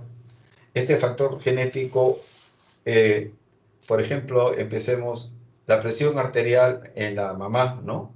Generalmente está por arriba del promedio y posteriormente la mamá hará hipertensión arterial. En estas personas, hijos que nacen con una mamá que tiene presión por arriba del promedio, se ha visto que predomina más el peso, un menor peso al nacer. Menor peso al nacer. Se especula, se pone que es una pobre nutrición fetal relacionada con hipertensión de fondo, pero estos chicos que nacen con peso bajo, de madres con presiones por arriba, ¿no? Del promedio, llegan rápido jóvenes a la adolescencia para arriba y hacen una presión arterial por arriba del promedio, lo que hacía la mamá. Posteriormente, a los 40 años, 30, 40, ya son hipertensos. De tal manera que lo que se quiere referir es que existe pues un factor genético y que relaciona la hipertensión arterial con el peso al nacer. Este es un estudio a largo plazo y bueno, pues es de proyección tremenda, ¿no? Para hacerlo se necesita mucha paciencia, pero se ha hecho. Esta lámina para recordarles lo triste, a veces la persona con los años, entre comillas, envejece, todos, y disminuye la función del cerebro y uno puede llegar a un grado leve, moderado, severo de demencia en algunos casos. Y no todas las demencias son Alzheimer, sino que un gran número, y la mayoría no es por Alzheimer, es por problemas de microtrombos. Microtrombos. ¿A qué nivel?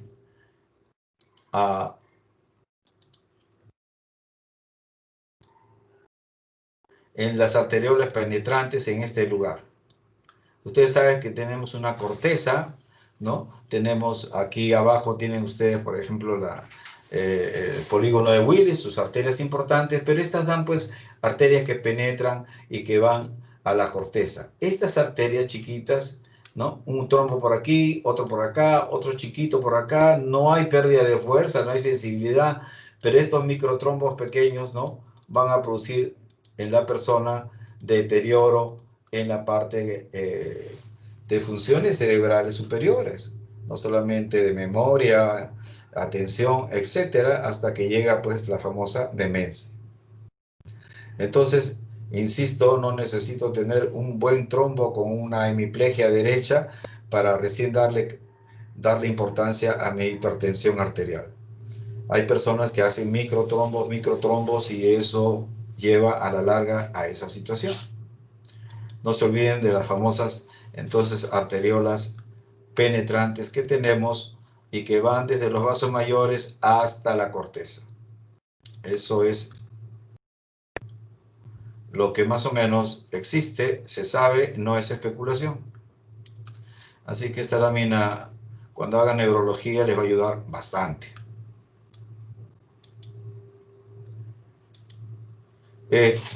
¿Alguna pregunta?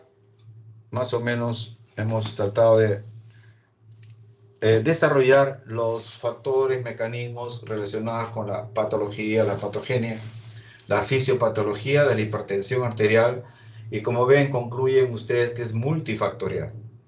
Es muy complicada y no hay un factor exclusivo. Es la suma y la relación de todos los factores. Consejos finales: persona que tiene familiar hipertenso, que se cuide. ¿Qué haría yo con todo lo que sé? Mantengo un peso adecuado, mantengo una dieta que no sea exagerada en sal y de vez en cuando mi control de perfil lipídico. Ya con eso ya estoy sembrando para cosechar posteriormente. Preguntas, por favor, para terminar.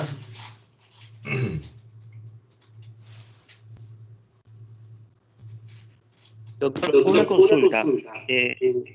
Para el uso de anticonceptivos orales, ¿qué tan frecuente podría generar hipertensión arterial?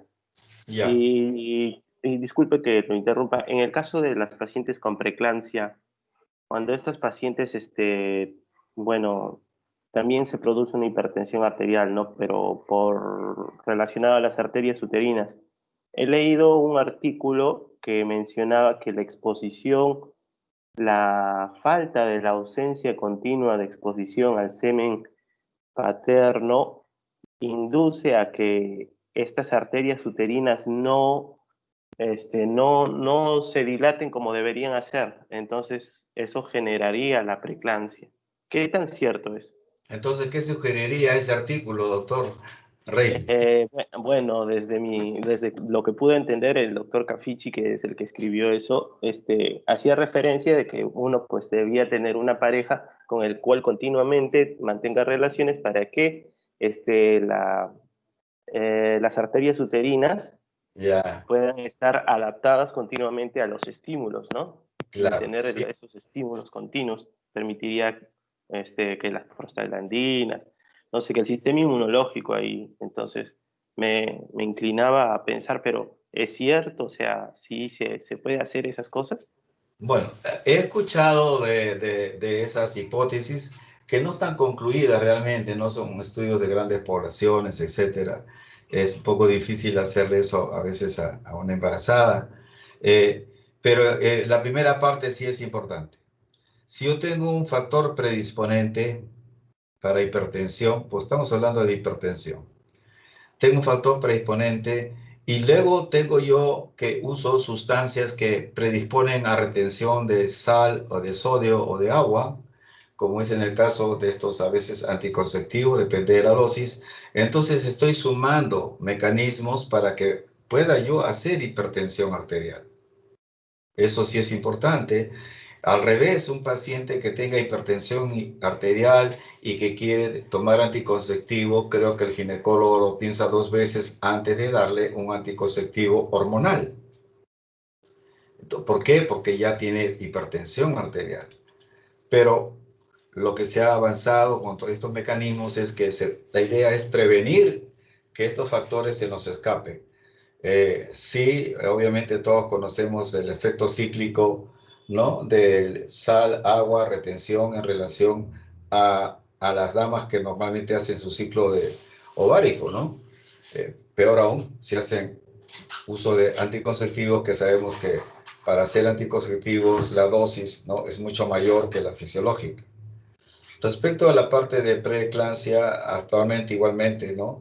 Se ve que hay problemas a nivel del sistema vascular uterino, ¿no? Y que habrá algunos factores predisponentes, pero de ahí echarle la culpa a que la presencia de espermatozoides, semen, etcétera, solamente son hipótesis, ya caerán poco a poco, ¿no? Se confirmarán con otros estudios, etcétera.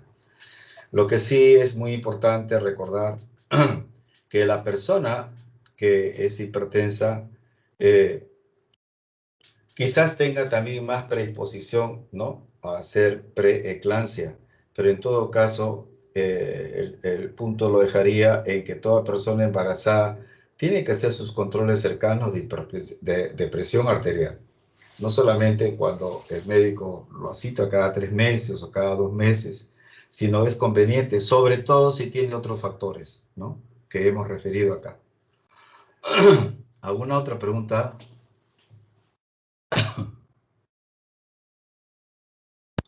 Doctor, buenos días. Sí, escucho. Bueno, yo tengo una pregunta.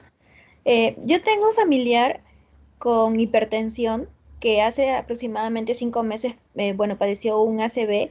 Entonces, desde a partir del evento que tuvo, se le ha controlado o sea, le he controlado su presión, le he tomado su presión, pero en algunos días o algunas semanas su presión es como que elevada y otras veces disminuye en la presión normal que, bueno, fluctúa entre 130, 140, otras veces está en 160.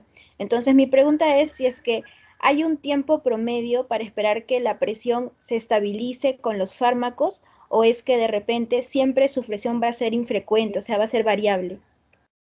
Ok. Acordémonos, primero, no sé qué tanto le ha dañado el cerebro. El accidente cerebrovascular ha sido una hemorragia o ha sido un trombo. Segundo, qué tanto daño tiene de área malograda, ¿verdad? Tercero, si el paciente entiende, si tiene un lenguaje de comprensión o expresión. No sé cuál es el problema de él, pero les digo, personas que sobreviven a ACVs comprenderán pues que a partir de ese momento, si están lúcidas por lo menos, y se miran corporalmente y funcionalmente, comprenderán que viven ya de por sí en un estado, en una situación, entre comillas, de estrés especial, ocasionada por su vida social, su vida personal, etc. Y ese estrés que hemos conversado en una de las láminas es un factor predisponente, peor si tiene ya una edad mayor, son más sensibles a descargas de adrenalina, al sistema adrenérgico. Y obviamente va a hacer que no haya un equilibrio adecuado de estos factores de homeostasis y va a producir situaciones como el que usted me refiere, ¿no? Mayor presión, menor presión, y es un loquerío eso del control de la presión. Generalmente al mes ya el paciente ya prácticamente ha quedado lo que ha quedado en el cerebro. Si ha dañado más conexiones, menos conexiones, ya no va a haber, ya pasó el periodo de la lesión central del ACV y el edema que ocasiona todo accidente cerebrovascular, ya sea trombótico o hemorrágico. Ya eso se ha resuelto en promedio, pues 4 o 6 semanas, ya eso desaparece. Lo que queda solamente es secuelas, pero lo que no se pierde es todos los factores que el paciente manejaba y que le producieron hipertensión arterial. Y a eso añádale usted el hecho de vivir pues con una discapacidad motora, sensitiva, etcétera, ¿verdad? Entonces, esos pacientes necesitan controles cercanos. Y sobre todo saber cuál es la presión arterial promedio que maneja, porque tampoco se le puede mantener con presiones de 10, de 11, porque eso disminuye su flujo sanguíneo cerebral. Hay que tener mucho cuidado. ¿Alguna otra pregunta?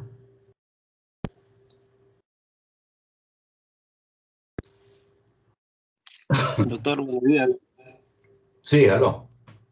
Escucho. Sí, buenos días.